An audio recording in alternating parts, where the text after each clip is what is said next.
Sige. Okay. So, punta naman po tayo sa susunod na reklamo. Ito rin po ay tungkol sa violence against women. Dahil po sa pamubogbog di umano. At kaugnay dito, nasa kabilang linya si Miss Evelyn ng San Jose del Monte, Bulacan. Ay, teka muna. San Jose rin ito. Yung kanina, San Jose... Nueva Ecija. Magalo ko pareho lang. Pakala ko pareho lang. Dito naman, bumaba lang tayo ng konti. Bulacan. Saka yung isa, taga-Bulacan. Yung naloko sa pagbili ng lupa kanina. Taga-Pandi, Bulacan. Ito naman, San Jose. Ayan, okay. So pakinggan po natin ang reklamo ni Evelyn. Yes, Evelyn. Magandang hapon po sa inyo, Ma'am Evelyn. Ma'am Evelyn, connected na ba si Ma'am Evelyn? Medyo baka Yun. Ay, kayo po, ma'am. Tinatago po namin kayo sa alias na Evelyn, ma'am. Opo, tama. Alias Evelyn na lang po yung binigay naming alias po sa inyo, Ma'am Evelyn. So, Center, hindi nyo na-brief si Ma'am Evelyn? Kayo po yung taga San Jose del Monte, Bulacan. Opo. Yan. Sige, Ma'am Evelyn po ang itatawag namin sa inyo. Minsan kasi hindi alam, sir, yung yung mga kausap natin na sila na baka ibang kinakausap natin. Oo nga. Baka si 7 Evelyn niya. Maganda rin yun nagtanong. Panigurado. Ayan, panigurado. Ayan. Ma'am, binibigyan ka namin kayo sa pangalang Evelyn. Yan. Okay, ma'am? Tama, Ma'am Evelyn. Nandito po si Father Julius Cruz at para madinig po ang ilalapit po niyong problema. Sa araw na ito, ang inyong pangalan na nabinyagan bilang sang Evelyn. Yun. Yan. Sige, ma'am. Okay po. Sige, sino at paano? Nagrereklamo po ako ngayon sa radyo po ba ito? Ay, hindi po. Nadidinig po tayo sa TV Radio at saka ngayon po live din po tayo ngayon sa ating mga pages, FB pages. At sa TV, meron tayo sa Dalawa lang NTV. po ang ma'am. Nandito po tayo sa Sumbong New Action agad po. Live po kayo, ma'am. Okay po. Ang nakakapanood nito ay tayo at ang buong mundo. Tayo lang po nandito, Mebili. Sige po. Nandito po ako upang ireklamo ang aking ama na si Ate Balanzan. Ayun. Tatay, ang inirereklamo. Tatay po ninyo, Ma'am Evelyn. Opo. Sige po, pakituloy nyo lang po. Linawin natin, hindi dito applicable ang violence against women and children. Oo. Sige, malaman natin kung ano ba yung ang ginawa ng tatay nyo, Ma'am Evelyn, at inirereklamo po. Anong rason para ireklamo ang tatay? Sige. Ngayon po, masakit po yung pisngi ko dahil sa ginawa niya. May pasa po ako ngayon sa kaliwang pisngi ko. Gumaling na po siya kahapon po, kagabi namamaga, pero ngayon huminahon na po siya kasi nilagyan po ng yelo, pero nagpapantal na po dahil nasaktan. Hindi po ako papatol, hindi po ako mananakit kung ako po ay hindi sinaktan ng una. Sinugod po ako, pinrotektahan ko ang sarili ko, pumalag ako. Nung pumalag ako, lalo pong nagalit sa akin, kaya sinampal ako ng 3 beses, sunod-sunod, nabingi po ako. Ma'am, linawin ko lang, ilan taon na po kayo, ma'am? Oo. Taon mo. Ako po ay 18 years old. Kailan po kayo nag-18, ma'am? Ngayong January lang po. Okay. Medyo medyo maselan ang reklamong ito dahil po ang involved na mga na individual ay may relasyon, magtatay, no? Kapamilya. Medyo nakakapanlumo. Nakakalungkot mapakinggan, lalo na ngayong yun nga, hindi lang dahil Women's Month, nasaktan yung kababaihan, medyo pamilya pa ang involved, Father. Opo. Ano bang pinag-ugatan? Bakit sumugod si tatay? Ma'am Evelyn, isa pa ang tanong, magkakasama po ba kayo sa bahay? Sa iisang bahay? Ayun, nakikita natin yung picture ng tinamong pasa o sugat sa mukha nga talaga nitong si Ma'am sa braso. Kailan ba nangyari Evelyn, ito? Kailan nangyari? Ma'am Evelyn, parang nawala yata sa connection si Ma'am Evelyn. Ma'am Evelyn, nandiyan pa po ba kayo? Medyo nawala si Ma'am Evelyn, pero Father, attorney, nakikita natin ngayon sa sa monitor natin yung mga tinamong sugat, hindi lang sa mukha, Father, nakikita naman natin.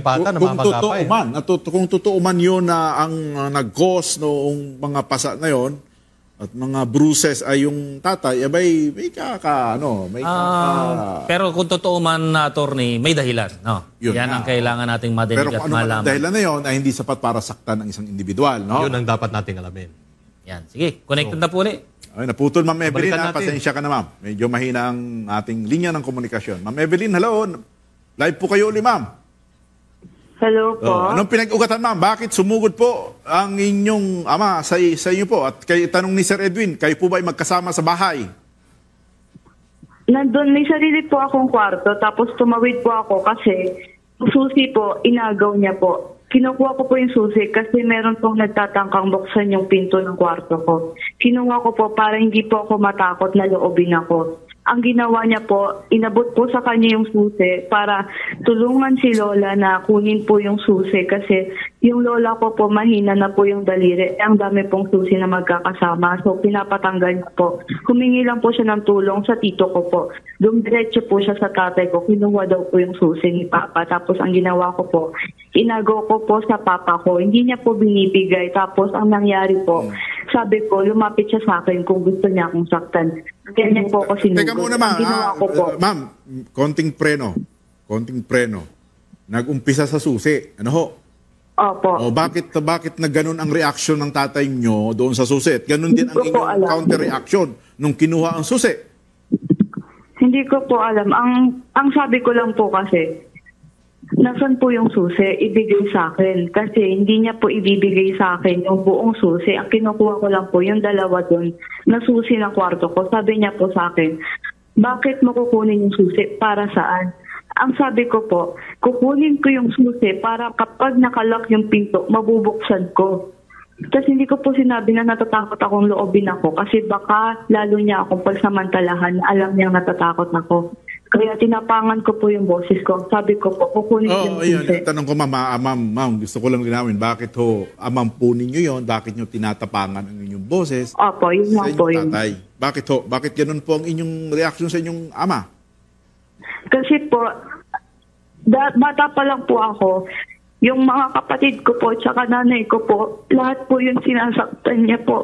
Lahat po yung binubugbog niya po. Kaya alam ko, kaya niya rin po yung gawin sa akin. Kaya ngayon po nangihinig Naari ako naman ngayon sa takot. hindi gawin sa'yo. Bakit ganun ang assumption ho ninyo, ma'am? Kasi po, nagawa niya na po yun sa akin dati. Nangyari na po yun dati. Sinampan niya rin po ako dati. Tsaka nung bata po ako, pinapalo niya rin po talaga kami. Tumatakas lang po ako kasi sobra pong sakit ng palo niya. Sunod-sunod Pero, po para po pero kami- ganun pa man, ma'am, magkakasama kayo sa bahay, tama? Iba-iba lang ang kwarto po ninyo. Yes po ako kasi po lumipat ako ng kwarto. Pero Yung mga ma'am, yung mga naunang insidente, nagrereklamo po ba kayo? Nagreklamo po ako nung unang insidente sa akin na nilooban po ako ng... Pero Yung hindi sa po tatay siya. niyo po. Si tatay Ang niyo po bang nilooban- lumuloob sa inyo? Hindi po. Pero nagme-message po siya, nag-chat po siya na kung ano-ano pong sinasabi niya. May ebidensya po ako ng mga chat niya na nananahimik na po ako sa loob ng bahay. Tapos nakalak po yun. Natakot po ako baka pag Ma'am Evelyn. binuksan niya nandun siya. Ma'am Evelyn, linawin lang po natin. Ano po yung klaseng chat o mga pananalita na sinasabi po sa inyo? Na ikinatatakot po ninyo? Babasahin ko po yung iba niyang sinabi. Pero isa po ron is yung sabi niya po na kapag daw po na-stress sa akin yung matanda dahil sa ginagawa ko, ang sabi po niya, malilintikan po ako or leching bata po ako. Tapos lahat po yun puno ng masasakit na salita. Kaya alam ko pong gigil na siya. Tapos Ma'am, ilan po kayo magkakapatid, ma'am? isa lang po akong anak niya sa pangalawang asawa niya. Pero yung nauna niya pong asawa, meron po siyang 3 anak. Tapos meron po siyang isang ampon na kapatid ko po sa ina naman po. Inampon niya po. Ma'am Evelyn, Kapatid lang po. Ma'am Evelyn, kanina nabanggit nyo na parang sabi mo may pumapasok sa kwarto mo kaya gusto mong kunin ang susi. Opo. Sino po yung gustong Opo. pumasok sa kwarto mo? Pinsan ko pong babae na kumakatok po pa ulit-ulit. Di ko po binubuksan kasi natatakot po ako baka kung sino yung kasama niya na kumakatok kasi parang madami pong tao sa labas. Tapos di ko po binubuksan. Yung mother mo, Ma'am Evelyn, ano po ang ginagawa ng mother po nila? Wala na po. Patay na po yung mama ko. Kailan po ito huling nangyari, ma'am? Itong pambubugbog di umano sa iyo ng iyong tatay? Kailan po ito nangyari, ma'am? Hindi pong nangyari to. Hindi po matagal eh. Parang halos araw-araw naman po siya nangyayari. Yung pinakahuling nasaktan po kayo, ma'am? Huli po na sinaktan po ako. Actually po, nagtitimpi lang po siya pero hindi ko po matandaan kasi po, kagabi po pala, huli po, yung huling-huli, pero bago po yun, hindi po nangyari. Kagabi lang. ma'am, kagabi ang huli, no? Opo, Kagabi ang huli. kagabi Ano po ang po. ginawa kagabing pananakit, ma'am? Ayun nga po, sinampal po akong 3 beses. No, dahil sa susi, okay. Sige ma'am, yung pasa po ninyo, ito po bang pasa na nakikita namin sa mga picture, ito po ang resulta ng pananakit kagabi? Opo. Okay, sige. Kayo po ay nagpa-medical na ma'am? Hindi pa po, nilagyan lang po ng yelo. Pero kailangan mo, ma'am, kung kayo po ay magrereklamo, meron din po kayong karapatan, ano ho, na magsampa ng reklamong physical injuries. Ano po? Ma'am Evelyn, matanong ko lang, kayo po ba ay nag-aaral pa hanggang ngayon? Opo, grade 12 po ako. May online class po kami ngayon. Kakapasok ko lang po ng ibang activities na kaya kong gawin ko. Patulungan na lang natin, sir, Oo, agad. Sige, siguro tawagin na lang natin yung ating resource person, sir, para mabigyan siya ng mabilisang action. Okay, para mabigyan po natin ng kasagutan ang inyong pong daing, atin pong kausapin ang Deputy Chief of Police ng San Jose del Monte City Police Station ng Bulacan PPO, si Police Major Ferdinand Marcos. Uy, Wala bang junior yan? Wala ba? Sige, kausapin natin. Baka, nakakatakot mag-utos Kaya dito, nga, sir. Anong palayo mo? Bongbong o... Bongbong, magandang hapon sa'yo. Ferdinand. Ferdy! Ano yung mabilisang action na magagawa natin o maitutulong natin dito? Sir, yaman din lamang nadinig po namin ng kanyang mga sumbong.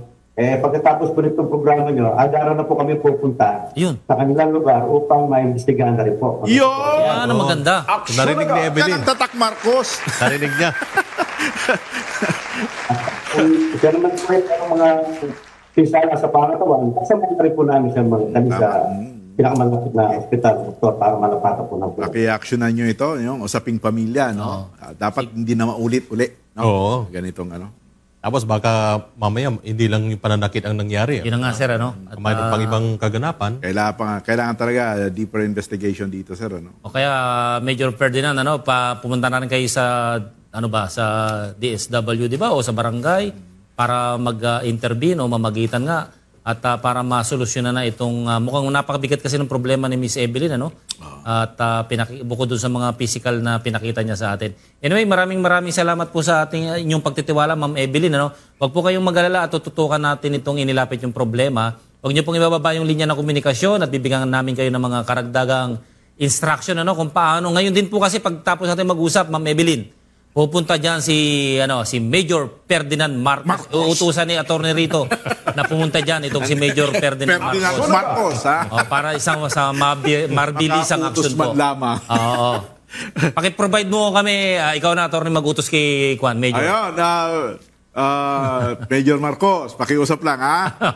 Idokumento mo ang inyong pagtulong at isumiti mo sa amin para mai-flex naman natin ang tulong ng isang Major Ferdinand Marcos na PNP, ha?